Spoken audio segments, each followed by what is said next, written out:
What's going on, guys? Time for another shop update. Today's video will focus on our new floors.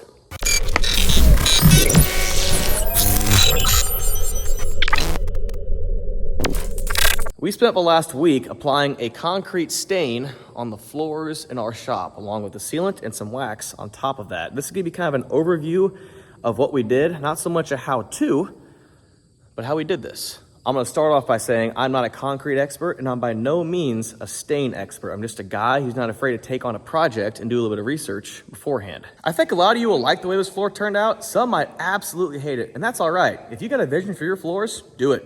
You have all the free will in the world, and this is a really easy process to do. I'm gonna show you in this video. Direct Colors has like 12 or 15 different stain colors just of this variation of stain that I applied. So the sky is truly the limit. I am ecstatic with the way this floor turned out. It looks just like how I was envisioning it in my head. And besides durability, that's all that matters, right?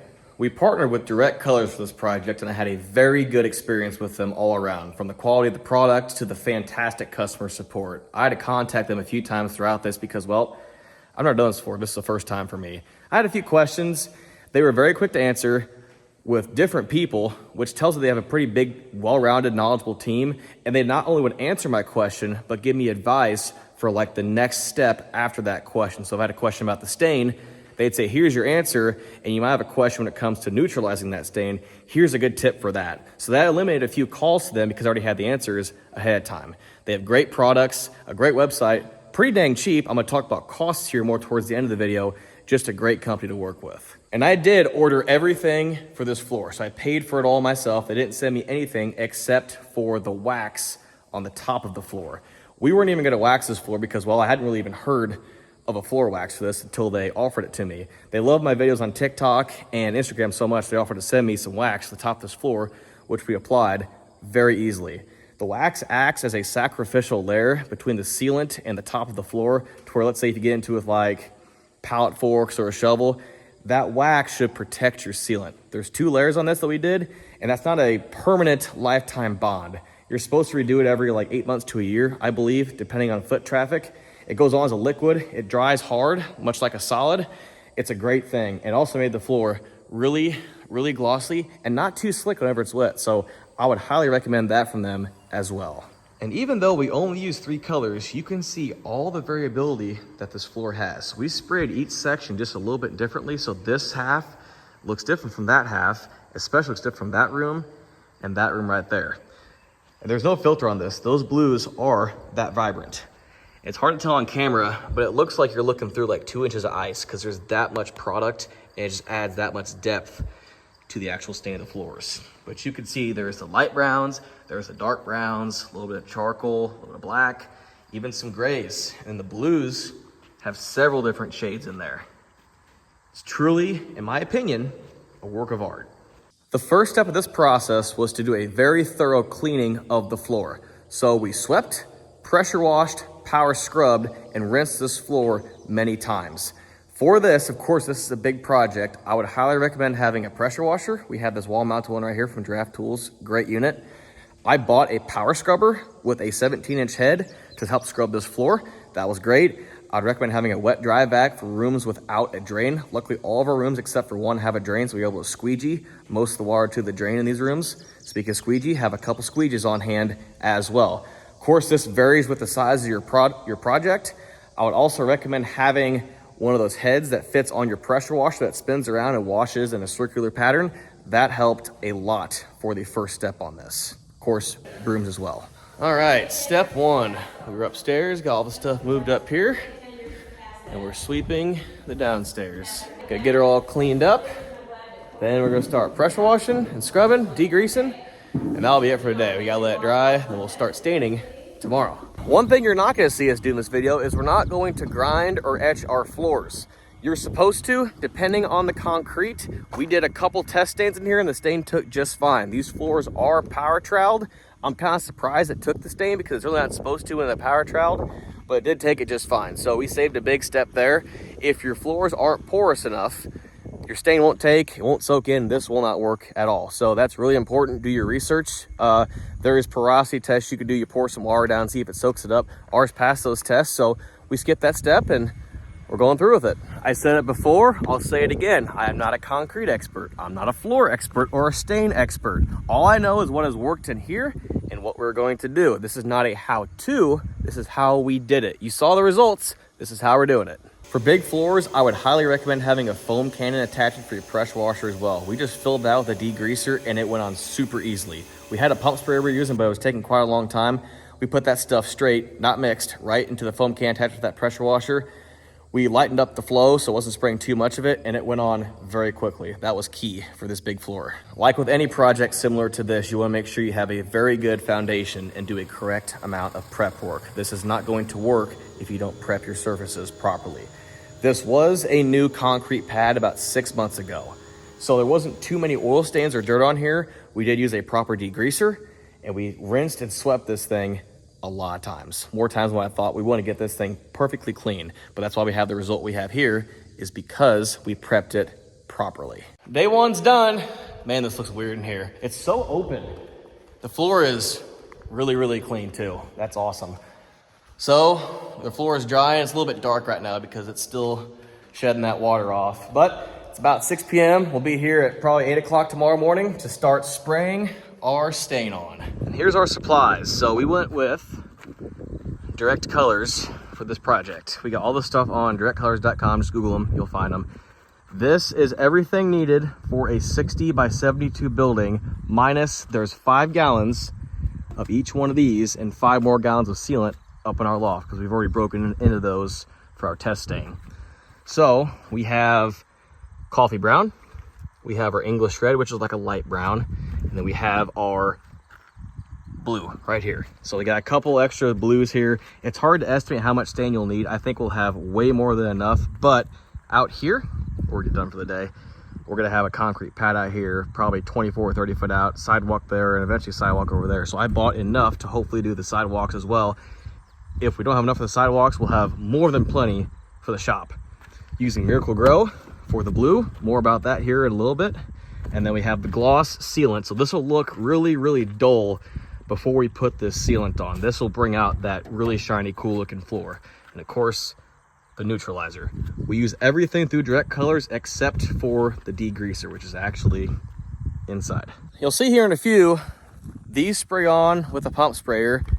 The sealant goes on with a roller. You can spray this on with the pump sprayer. We found the roller to be a lot more effective and a lot easier to do, quicker too. So this stuff, we have 3 separate pump sprayers. Pro tip, make sure you label them. It makes it a lot easier to know what you're grabbing because these, you really can't tell the difference inside of a pump sprayer. Of course, the blue is blue, so that's a little bit easier, but just label them. You'll eliminate a lot of mistakes doing that. Well, the day's here. It's time to lay down our first coat of stain. Let's get the doors open, get everything in, and get ready to go. Now we cleaned these yesterday, but I'm sure there's some dust that blew in overnight, probably just a little bit, but I'm still gonna blow it off this leaf blower real quick just to get a completely clean slate. So the first thing we're gonna do, as far as the actual stain process goes, is sprinkle down some Miracle Grow where the blue is gonna go. What this is gonna do is react with the blue stain and make it much more vibrant and color shifting than it normally is if you just spray it down regularly. It sounds kind of weird, but you'll see what I mean whenever you have it all said and done here. It's actually kind of helpful to take your floor plans and make a drawing. Now, this is crude, but like I was saying, come out of there, come this way, make a couple islands in the center maybe.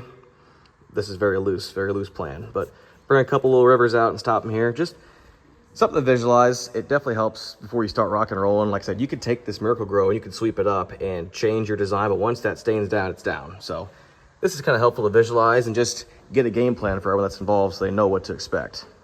And like everything else, this is gonna be kind of a controlled chaos. It's gonna be a little bit in some spots and a lot in others. It's really gonna enhance that effect. So we got the Miracle Grow started. What we made a border, and then we come back and fill in the border in once we're sure that's where we want it. The best part about this stuff is if you get outside the border, just squeegee it inside, you can spray it back out again. So like I said, got some borders, we're coming in now, and we're filling them on in. We actually just had to run to town and get more of this stuff. We didn't have enough. This is gonna take, we had 3 boxes for this entire building. It's probably gonna take 5. But we're going pretty heavy on it, and we're doing more blue than we expected. I'll do a top view here in a second, but this is gonna be pretty cool. So here's our walk door here. We're gonna start here, like I said, come down, and this this river is gonna flow this way. It's also gonna converge from that side. So this whole thing is flowing this way. So it's coming here, some's flowing into the drain. We're starting over there, kind of hard to see. That's also flowing into the drain, but it's gonna come around too and converge right there by that overhead door. Little island here. This piece is gonna come off and flow out of the building. There's little pieces coming off there just for some accents. And this is going to flow in here through this overhead door into here. I got a piece coming through our bathroom. Right here, it's gonna come through the wall, real skinny. We're gonna make this a little bit thicker here. That's just a border, and come into here. Once we get more of this Miracle Grow, we're gonna take this river here from our test, probably come out, flow through this door, through that overhead door, and merge it in with that river there. And you're in control through all of this. So just take your time. This is our first time doing something like this. So we're just squeegeeing what we don't like and redoing it. We had to wipe some up because the humidity is getting to this stuff. It's getting kind of sticky. So if it sticks to your floor, just a wet towel will take it up. But the borders are really working well. You make a border, go up to the top, see if you like it or not. If you don't, squeegee it up. If you like it, fill it in. And before I forget, once you start applying your stain, you have to wear spike shoes. So if you don't wear spike shoes, once your actual liquid stain starts going on, you will leave shoe prints or boot prints in that stain. You won't guaranteed do it, but there is a chance, and you don't want that. So I bought a 4-pack of these on Amazon for like 32 bucks, I think. Get them, they're well worth the money. First color we're gonna spray is our blue, of course on top of Miracle Grow. You wanna saturate the concrete, but avoid it pooling too much. But the thin and thick coats combined with the uneven Miracle Grows will give it some really cool texturing and some awesome light and dark areas. It should be really vibrant. So we got some blue laid down. I found what's pretty cool is to take our English red, which is right here, and just gently border the outside. Just dribble some on. This makes it to where it's not such a hard transition between the blue and the brown. It'll kind of leach into each other and make it almost a green. You'll see what I mean when it's all said and done. All right, we got this section of blue all bordered with our English red. Now we're kind of going through, and I started just making our random designs. So we'll fill some areas in, some streaks in the others, and we might fill that in with coffee brown. We might come in here with some more English red. It's just completely random at this point. You want some heavier, some a little bit lighter. And then once we get the extra Miracle Grow, we will do the rest of that and continue on into these rooms. We're kind of trying to break it up by section so we don't kind of get ahead of ourselves here. Just doing random patterns. So what I did on my test stain was I came through, did a bunch of random patterns like this, with the English red, which is our light brown. And then we might put like some coffee brown there, I might put some there, but I want more light brown than dark brown. So I'll come through after this and put a little bit of coffee brown and then fill in the remainder with this English red. So I'm just going through, and it's truly random. Put little blotches here, veins like this, and it won't be this defined when it's all said and done. The browns will model together and it'll be a really smooth, like you won't have a distinct line right here. They'll be like, it'll leach into each other and bleed. Pretty cool so far. We're working by section. So we'll keep it on this side of the drain and getting this most of the way done, then we'll attack that side and start on our rooms. Well, there's the first coat of the stain. I wish that blue was gonna stay that vibrant. Once we wash it off, it will get a little bit faded, but what I love about this is the river comes all the way through here, goes to all of the rooms, even into the closet. It will look a little bit different once we wash all this off and neutralize it. It's kind of, I say crusted over, it's not a crust, but it's like, I don't know, kind of gummy, I guess you could say. So it will look a little bit different once we have it sealed. Once we neutralize it, it'll get really dull. And then once we put that gloss sealant on it, it'll get shiny and give you that look that everyone wants. All right, day 3. The stain cured all night. I came back a couple times and put some more coats of blue on. So there are 3 coats of blue. I'll flip you around here and kind of show you what it did. So this is what we're looking at here. As you can see, all the Miracle Grow has dried up here. That blue is still a little tacky there in the center, which is fine. You got a lot of stuff like that. That's just dried up stain. It looks strange. Bear with me. Trust the process. It's gonna look a lot different once we rinse this and scrub it. But This is kind of just to show you what ours looked like after it was on the concrete for around 18 or 19 hours. After rinsing, here's what we got. So we came in, we just pressure washed it, scrubbed it with our floor scrubber there, and squeegeed it off. A little wet still, of course, but I did an 8x8 section here. That's what our saw cuts are. That's the size of this little square here. I wanted to see how it was because at this point we could put our coat stain on it, or we could neutralize it and roll with it right now the way it is. I like it. So let me flip you around here. Here's what we're working with. Now keep in mind, this is before the sealant, so it's pretty dull. But you got your dark browns, you got your light browns, you got, of course, a mixture of both. You got some worn in patches. Here's your blues. We need to scrub this a little bit more. There's some Miracle Girl in there still. There's your blue. I think this white will come off once we scrub it some more. We did this really quickly. I think we're gonna roll with this. I think we're gonna go ahead and mix up a bunch of neutralizer. Start neutralizing these patches of floors. Scrub them. Pressure wash them, squeegee, that's it. Now this neutralizer is supposed to sit in the concrete for 15 minutes before you touch it. So we sprayed it on, let it sit for 15 minutes, and we scrubbed it off. You're not supposed to let it dry, so we kept a wet edge on it at all times. These squares are 8 foot by 8 foot squares. Our poles are on 8 foot centers. We cut from pole to pole. We did our relief cuts to our concrete. So that was a pretty good gauge of how to work in what big of an area. We did 2 to 3 squares at a time. So we'd wet them down, let them sit, and then once we got rolling, we'd be scrubbing one, wetting down one, and we kept track of how long they're staying wet. Well, we're about done here on day 3, doing one final rinse. This is dry for the most part. This is what it's gonna look like before you put your sealant on. Now, if you got a gloss sealant like we're gonna add, it's gonna look something like this. This is just water, but it'll look very similar to this. So I didn't record very many videos today. We came through, we neutralized it, we scrubbed it, we pressure washed it. If you don't have one of these pressure washer heads that rotates, get one. That was a lifesaver today. We just ran that real slow. After we neutralized it and after we powder scrubbed it, it did a really good job of taking everything off. After that, we rinsed it probably 3 times total, and our water's coming back really clean now. This is almost ready to have our sealant put on tomorrow. Day 4 is tomorrow, and we are back. Time to put some sealant on this bad boy. So like I said yesterday, this is what it looks like without the sealant. We started to put it on here. Check that out. This is how it's gonna look once it dries. There is some air bubbles right now. They will pop as time goes on. And this stuff goes on quick. I'd recommend for a big floor like ours, getting these big 18-inch rollers. We got 2 pans, only using one at the moment. 2 people standing, and then a couple people doing small spaces like that with some foam brushes, or like a 9-inch roller. This will go pretty quick.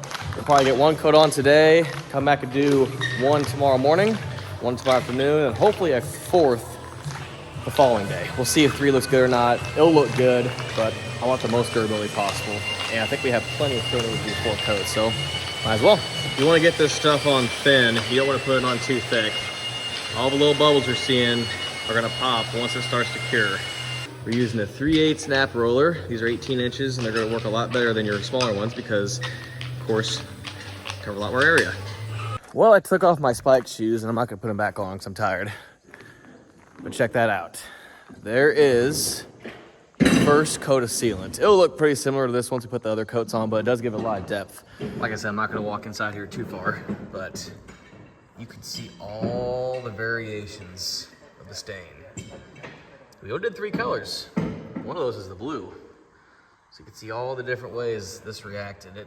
It looks awesome. It looks even better in person. Here we are on day 5. We're gonna put the 2nd and 3rd coats of sealants on today. Looks pretty dang good so far.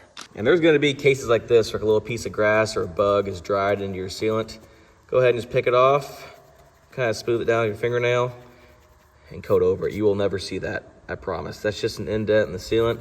Once that gets wet with more sealant, it'll fill that in and you won't even be able to tell it's there. And there's the 2nd coat. It's starting to get some depth to it now. Wait till the 4th coat. It'll look really cool then. There's coat number 3. There was a 4th coat of sealant there as well I didn't record because, well, it looked the same as the last 3 as far as applying goes. We got 4 coats of sealant on, and like I said earlier in this video, we end up putting 2 coats of wax on this floor. This wax, while I had low hopes for it, really brought out the gloss in this floor. As you can see, there's a little bit of orange peel. That's normal from what I've seen in the videos. But as far as being slick, it's kind of grippy. And if you get it wet, yeah, it can be a little bit slick, but it's not nearly as slick as a lot of other unfinished floors that I've been on. Concrete, of course. So the wax really kind of topped this floor off and brought out the finish I was looking for. It's super glossy. Of course, we haven't gotten this dirty yet. It's gonna show some dust because of how glossy it is, like a glossy paint job on a car. But it should be very easy to clean because it is smooth. And per their instructions, we just brushed that wax on with a mop. It self-levels. As you can see, it's very level. There's no brush marks, no high spots. It turned out and cured very smooth, very nicely. And that's the floor. If I do it again, I'd pick the same colors because I love the way it turned out. It's very unique. It looks just like one of those river tables where they take a live edge of wood, flip the outsides in, and put some blue epoxy in it. That's kind of what I was going for in the very beginning. The reasons I went with a stain over an epoxy, there's nothing wrong with an epoxy. Like I said, I'm not a floor expert. I like the fact that the stain soaks into the concrete. So that was more of a durability factor for me. I also love the way the stain looks. As you can tell, I like the way this floor turned out. I saw somebody else that did something similar to this with some smaller veins. I fell in love with it, so I wanted to do that. Epoxy is very cool. This is not a video against epoxy. This is just what I did for this project, and I would do it again exactly the same. Time for some costs. So I'm gonna put some details on the screen here while I'm talking, but we have, in a grand total, $1,660 in our acid. We have $1,450 in our stain, 20 bucks in the degreaser. The wax was free, but if I were to buy it myself, it'd be 500 bucks because there was 10 gallons of it, 50 bucks a gallon. Miracle Grow, about 100 bucks there, and that's all we had. We had all the other tools on hand. I did buy the power scrubber. I don't consider that a cost because I'm gonna be able to use that tool down the road. But just for the video, that power scrubber cost me, I believe, right at 400 bucks. It was $3.99 with free shipping. I got a quote from a professional company to epoxy this floor. It was over $14,000. I'm not saying that's wrong. I could have done that if I didn't want to do this project, but we have a fraction of that price in an awesome looking floor. And it should be, hopefully, just as durable as the epoxy would be. I plan on attaching all the stuff we use for this floor in the description of this video. If you have any questions, shoot me a message, email us, we're always open. If you're intimidated on doing a project like this, don't be. This was not hard by any means to do. Just do the proper research, get a little bit of help, set some time aside. It's truly not that hard to do. I got faith in you. I'm nobody special. I knew nothing about this project before I started it. So I did a little bit of research and here we are. I'm gonna hop off here though. I'd say this was a massive success in my opinion. Like I said, if you don't like it, that's cool. The next step in the shop is hopefully to get all of our tin put on our ceiling. Stay tuned.